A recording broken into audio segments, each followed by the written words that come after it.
Hey, welcome back to Relax Radio. It's Relaks, and this is Real Talk with me, Nick, keeping you guys company. And hey, we were talking about all these things earlier. We were talking about how the restrictions are easing out in the UK and how a lot of people are getting back and up and about, getting themselves busy, being especially with what happened, like with what the whole lockdown situation, 3 months of being in a lockdown. And finally, we are out of we are out of that lockdown. It's easing up and we get to go out and meet our friends, do activities, do the things that we know we miss doing. And ever since, this whole situation happened. So yeah, with what is going on, we have even more great news. There is the third vaccine. It's finally rolling out in the UK. So England gets its third jab as the Moderna rollout begins. So they're receiving their first dose of the Moderna vaccine and the third COVID-19 vaccine available in the nation's rollout. So yeah, that's finally something that is happening, and it will be available at 21 sites, included the Majitsky Stadium in Reading and the Sheffield Arena. Along with the Pfizer jab, it offers an alternative to the Oxford AstraZeneca vaccine for under 30s after concerns about a possible link to very rare blood clots. So yeah, this is just another alternative. People under the ages of 30s, under 30s, can essentially take, if you're afraid, of the possible risks or any kind of blood clot situation where there is a possible link to the blood clots and the AstraZeneca vaccine. Well, you can always go ahead for this option. So Wales and Scotland began using the Moderna vaccine last week, and Emily Sanderson, a 28-year-old solicitor with an underlying health condition, said she felt brilliant after receiving her Moderna jab at the Sheffield Arena. So that's just something, that is happened. And yeah, she was due to receive the AstraZeneca vaccine, but it was switched to Moderna, which she said made her really pleased and made her really happy. And she said it because it gives people in her situation an alternative. So as of Monday,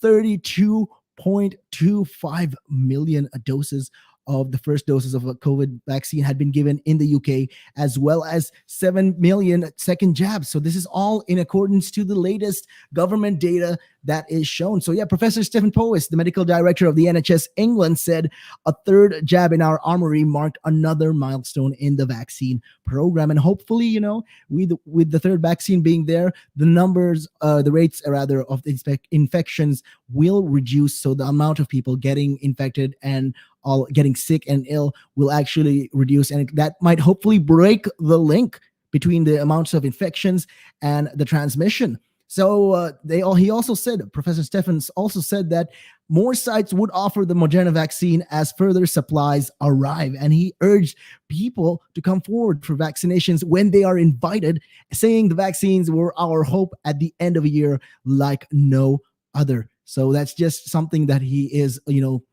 it's a great option. It's another good opportunity when it comes to that.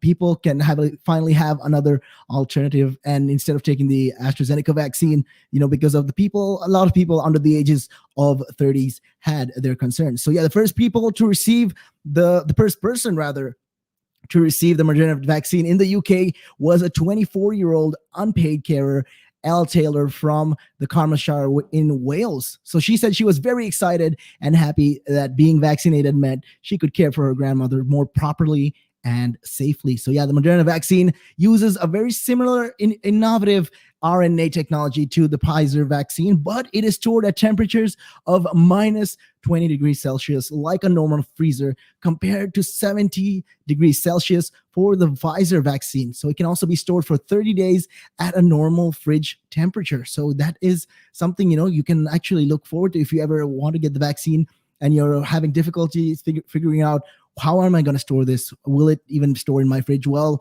it says here you can. It says that, hey, it is possible for the vaccine to be stored in minus 20 degrees Celsius. So hey, that's something, another pro for the Moderna vaccine. So yeah, the NHS said the Moderna and Pfizer jabs would be used for those under the ages of 30 who were due to receive the AstraZeneca vaccine, but whose appointments were rearranged. So yeah, last week, the Joint Committee on Vaccination and Immunization, which advises the UK government on vaccines, recommended that the people under the ages of 30s be offered, this alternative in comparison to the AstraZeneca vaccine, mostly out of caution and mostly out of fear that people are not going to be the faith, especially when it comes to the faith of the vaccine. A lot of people are not confident in taking the vaccine. So this is just to build the confidence in the people, especially the youth. So yeah, this is because following all of these blood reports, I mean, I get why people are hesitant to get the vaccine. I mean, even though it says it was a very rare case and there's just 30 people who got it, it still doesn't matter. It's still it's still somebody's life. It's at the end of the day, it could even be you. So that's, I get why people are afraid of taking the vaccine. So the Moderna vaccine essentially opens up the doors and avenues to other options. So other people on the ages of 30s can always look forward to taking the vaccine now. So that's just something right there. And the NHS also said that the majority of appointments in April were for those second doses, but the first dose appointments were still available for people in the initial priority groups who have not yet been immunized. So yeah, including essentially the people over the ages of 50, people who are clinically vulnerable, or those working in health or social care. So meanwhile, the Department of Health has also begun its largest surge testing operation in an effort to bring control under a significant cluster of cases of the South African coronavirus variant in South London. Yeah, so that's something that's happening. So in South London, rather, in Wandsworth and Lambeth, there was a surge of these test areas. So a significant cluster of the COVID-19, the South African variant, has been found in these two areas of South London, and there was surge testing that was implemented because of this. So Wandsworth and Lambeth will see additional testing after 44 confirmed and 30 probable cases were identified. So yeah, the Department of Health and the Social Care, the DHSC, called it the largest surge testing operation to date. I mean, this is just something that they are doing, and this is just something, that they are, trying to test and trying to curb. This is essentially to curb the number of rates in the UK. So all these identified cases are isolating or have completed their isolation, and their contacts have been traced. So Dr. Susan Hopkins, the chief medical advisor for the NHS Test and Trace, said the numbers of cases were significant and stressed it was really important people in the local area play their part in stopping any further spread within the local community. So yeah, the mayor of London, Sadiq Khan, urged people in the affected boroughs to get tested as soon as possible, as soon as practical. If you can get tested, it would be for the better. And he also says, that it's important that we do everything we can to control this variant by taking all the tests, following up all the rules, because this is very important right now. We're trying to curb this virus. So yeah, people essentially, between the ages of 11 and over who live, work, or travel through the affected areas are being urged to take this COVID-19 PCR test, as well as using those twice weekly, rather, rapid testing, because that is important right now.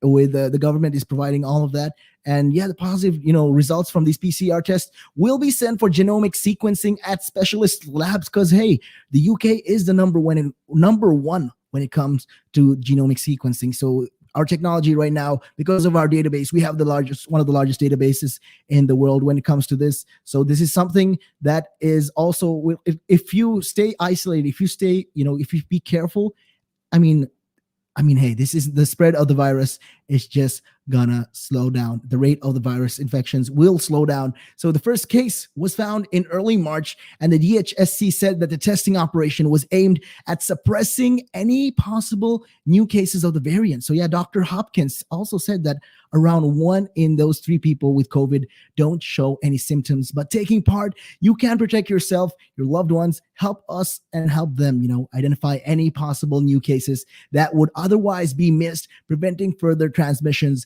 and saving lives. So yeah, this surge testing was previously carried out in 3 postcode areas of Lambeth in February after a case of the South African variant was discovered. So in March, intensive testing was put in place in 3 areas of Wandsworth Borough following a number of cases. There's just a small number of cases, but even then, what the government is doing is the moment we find it, we're going to have to eradicate it. We're going to have to control and make sure it doesn't spread out of control, because that's just another situation right there. We don't want another lockdown part 2. That's something that people are definitely not going to be happy about. But with that being said, make sure you guys tune in for more conversations. We'll be right back after a short break, and taking a look at your time right now. It is 2:45. Good afternoon.